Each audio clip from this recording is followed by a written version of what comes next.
जय जय रघुवीर समर्थ. मग पुढची भक्ती सांगितलेली आहे वंदन भक्ती. भगवंताला वंदन करणं, साधू संतांना नमस्कार करणं, सत्पुरुषांना नमस्कार करणं, सूर्याला नमस्कार करणं.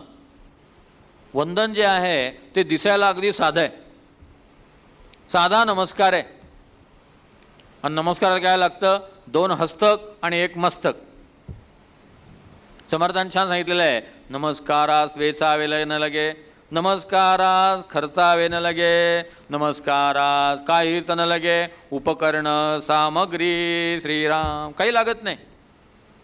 नमस्कार जो आहे त्यासाठी कुठल्याही प्रकारचे पैसे पडत नाहीत. आत भाव असला पाहिजे. वंदन भक्ती जी आहे त्या वंदन भक्तीमध्ये साधक जेव्हा नमस्कार करतो तेव्हा भगवंताला किंवा सद्गुरूंना तो अगदी जवळनं पाहायला मिळतो. त्याच्या डोळ्यातले भाव, त्याच्या चेहऱ्यावरला भाव अगदी निकट दिसतो.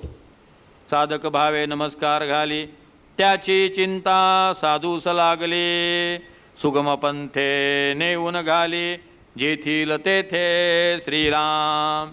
या कारणे नमस्कार श्रेष्ठ, नमस्कारे बोलती वरिष्ठ, येथे सांगितली स्पष्ट, 6वी भक्ती श्रीराम.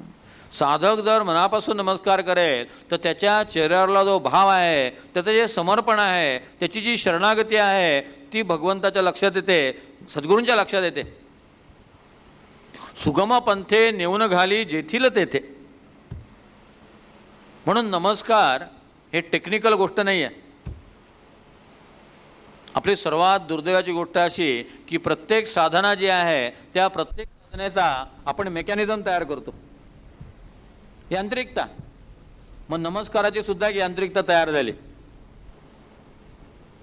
सारसबागेत सकाळी फिरायला गेलं म्हणजे लक्षात येतं, गप्पा मारताच लोक गणपतीला असं करतात, टाटा केल्यासारखं.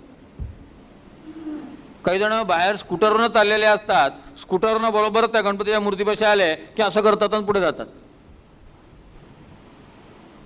काही जण फिरता फिरता त्या वरांड्यापाशी येतात आणि तिथून गणपतीला नमस्कार करतात. पायामध्ये बूट असतात, चपला असतात, त्या सुद्धा काढण्याचे कष्ट घेत नाहीत. एकदा भगवंताला नमस्कार करायचं ठरलं तर तो नमस्कार जो आहे तो मेकॅनिझम असता कामा नये. जपानमध्ये एक झेन संप्रदाय आहे. त्या झेन संप्रदायामध्ये नमस्कार शिकवला जातो. आता तुम्हाला आश्चर्य वाटेल, नमस्कार काय शिकवायचा? आम्हाला एवढं समजत नाही का? आम्ही ग्रॅज्युएट आहोत पुणे विद्यापीठाचे, काय समजलात तुम्ही? आम्हाला नमस्कार शिकवता? त्या झेन संप्रदायामध्ये नमस्कार शिकवला जातो. आपल्याला आश्चर्य वाटेल, तिथं वंदन शिकवण्याचा कोर्स जवळजवळ वर्षभर चालतो.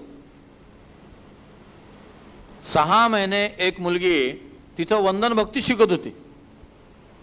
पण नमस्कार करताना तिची जी आर्तता आहे, तो जो भाव आहे तो अजून आला नाही, ती पास होत नव्हती. कल्पना करा, नमस्कार प्रत्यक्ष परमात्मा आहे, त्याला पण नमस्कार करतो आहे. मग आपण परमात्म्याला नमस्कार करत आहोत, हा भाव जोपर्यंत अंतर्यामी येत नाही तोपर्यंत वंदन भक्ती घडणार नाही. आनंदराव आठवले जेव्हा सज्जनगडावर पहिल्यांदा आले होते, 1979 सालची गोष्ट आहे. ते रामासमोर नुसते आले, उभे राहिले आणि रामाला नमस्कार केला आणि डोळ्यातनं अश्रूंच्या धारा सुरू झाल्या. खाली समर्थांसमोर आले, नुसते हात जोडले आणि घळाघळा घळाघळा अश्रू सुरू झाले. वंदन भक्ती म्हणजे नुसता मेकॅनिझम नाही आहे.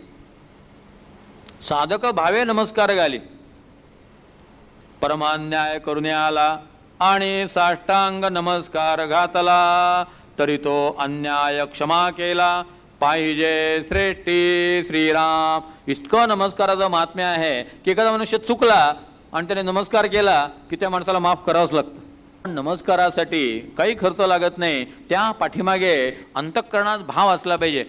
एक आहे की आपल्याला आपला अहंकार जो आहे तो नाहीसा करायचा आहे आणि दुसऱ्याला नमस्कार करायचा म्हणजे त्याचं श्रेष्ठत्व मान्य करावं लागतं, तो आपल्यापेक्षा मोठा आहे म्हणून मान्य करावं लागतं. मग ज्याचं श्रेष्ठत्व तुम्ही मान्य करता त्याच्या पुढे लगेच लीनता येते. नमस्कारे लीनताकडे म्हणून समर्थाने म्हटलेलं आहे की अशा नमस्कारामुळे आपण स्वतः जे आहेत ते तुच्छ आहोत आणि हा मनुष्य मोठा आहे, हा भगवंताचं रूप आहे, हे सत्पुरुष आहेत, हे ईश्वर स्वरूप आहेत, अशा भावात नमस्कार केला जातो. नमस्कार एक टेक्निकल गोष्ट नाही, यांत्रिक गोष्ट नाही आहे. आणखी त्याच्या मागे एक रहस्य आहे. सत्पुरुष जे असतात त्यांची कुंडलिनी शक्ती ऊर्ध्वगामी असते. रामकृष्ण परमहंस जेव्हा पूजेला यायचे तेव्हा त्यांची छाती लाल झालेली असायची, डोळे लाल झालेले असायचे, चेहरा सबंध लाल झालेला असायचा. सगळं रक्त जे आहे ते असं ऊर्ध्वगामी मस्तकाकडे धावायचं. आपण आता कालीमातेची पूजा करणार आहोत, आपण आता भगवंताची पूजा करणार आहोत, या कल्पनेनं तितके भारून जायचे. सगळा रक्ताभिसरणाचा प्रवाह जो आहे तो मेंदूकडे द्रुतगतीनं संबंध लाल होऊन जायचे ठाकूर.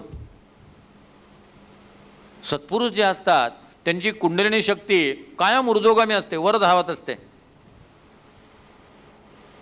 सामान्य संसारी मनुष्य जो असतो त्याची कुंडलिनी शक्ती अधोगामी असते. माणसांचे हात आणि पाय जे आहेत ते ॲक्युप्रेशरनुसार स्विचबोर्ड आहेत. आपल्या पायांमध्ये काही विद्युत कंपना आहेत, हातामध्ये काही विद्युत कंपना आहेत, आणि ती विद्युत बिंदू जे आहेत ते बिंदू दाबले की विजेचा प्रवाह सुरू होतो. म्हणून ॲक्युप्रेशरमध्ये एखाद्याला जर निद्रा नाश असेल तर ते बिंदू आहेत, ते बिंदू दाबले की तुम्हाला झोप लागते. वेगवेगळ्या आजारांवरती ते बिंदू दाबायचे आणि त्या त्या केंद्राला विद्युत प्रवाह पाठवायचा. हात आणि पाय हे स्विचबोर्ड आहेत. ॲक्युप्रेशरच्या चपला निघाल्यात, त्या चपला घातल्या आणि पायाचे ते बिंदू दाबले गेले की लगेच तुमच्या त्या त्या केंद्राला विद्युत शक्ती प्राप्त होते आणि तिकडलं दुखणं जे आहे ते नाहीसं होतं. वंदन भक्तीमागे असं गहन शास्त्र आहे की सद्गुरूला जेव्हा तो सत्शिष्य नमस्कार करतो तेव्हा सद्गुरूंची कुंडलिनी शक्ती ऊर्ध्वगामी असल्यामुळे हा प्रापंचिक मनुष्य जेव्हा त्यांच्या पायावरती डोकं ठेवतो तेव्हा ती ऊर्ध्वगामी कुंडलिनी शक्ती जी आहे ती त्याच्या मस्तकामध्ये संक्रमित होते आणि तोही ऊर्ध्वगामी व्हायला लागतो. कारण पाय जो आहे तो स्विचबोर्ड आहे. जर सत्पुरुषाने खांद्यावरती हात ठेवला, मस्तकावरती हात ठेवला, तर त्याच्या हातातला स्विचबोर्ड आहे त्यातनं ती कुंडलिनी शक्ती तुमच्या शरीरात सर्कल होऊन बरोबर संक्रमित होईल. म्हणजे पायाद्वारे मस्तकात, हाताद्वारे मस्तकात ते सर्कल पूर्ण होईल. म्हणजे नमस्कार हे एक वैज्ञानिक साधनसुद्धा आहे.